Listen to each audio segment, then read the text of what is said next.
introduction. I will try to address, the topic is vast, and I will try to simply sketch out a few ideas that then we'll be able to discuss more in question and answer. How long do we have? Just to have an idea. The room is reserved till 9:30, I think. I will speak for about 20 minutes or so, and then we'll just take it from there. I'd like to start by just noting that last February, President Barroso, the President of the European Commission, was invited to the Munich Security Conference to address the conference on what he saw as the security threats coming up. This was an interesting development if you consider that the European Commission, President Barroso is representing an institution that has no security structures, no military capabilities, no intelligence gathering capabilities. And it is a sign of, on one hand, I think the way in which the... Can you speak up a little bit? We can't hear you back here. It's a sign of the way in which the security threats have been redefined, but it's also a sign of the way in which the European Commission action in many areas is now linking up to conflict management, conflict prevention, and crisis management. At the conference, President Barroso, obviously representing the Commission, highlighted a number of areas that are of particular concern to the European Commission.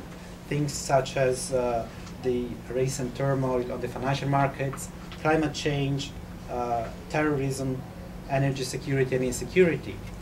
But what he stressed in his presentation was that the way in which the European institutions deal with this crisis, what makes it different from others, is that the European institutions bring a very comprehensive approach to all these areas. They bring a focus on different areas, bring into play their competencies in different arenas.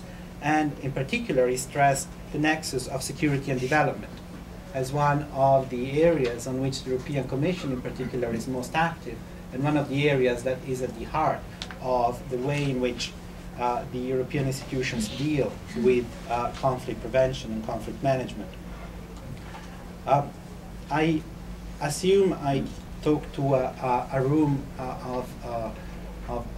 full of expertise on the European institutions. But I think after having been here in New York for just a few months, I always prefer to say a very quick word at the beginning about what the European Commission is and isn't. Because obviously we are a fairly complicated institution, and even if with the years we hope we will get to more streamlined structures, at the moment the complication is there. So first of all, and I will use terms interchangeably, so it's important to see what they are. The European Union, as you know, is the collection of the 27 member states. We have a presidency rotating, and we have Javier Solana working in the area of external relations. The European Commission is part of the European Union, is let's say it's an executive-like organ, and the European Commission is working in the common interest of the member states, but is not accountable to any one of them, and has a role of developing and managing European policies, including and significantly the management of the European budget with all that that entails. That's all I will say, and that's all you need to know. And probably most of you know much more than this.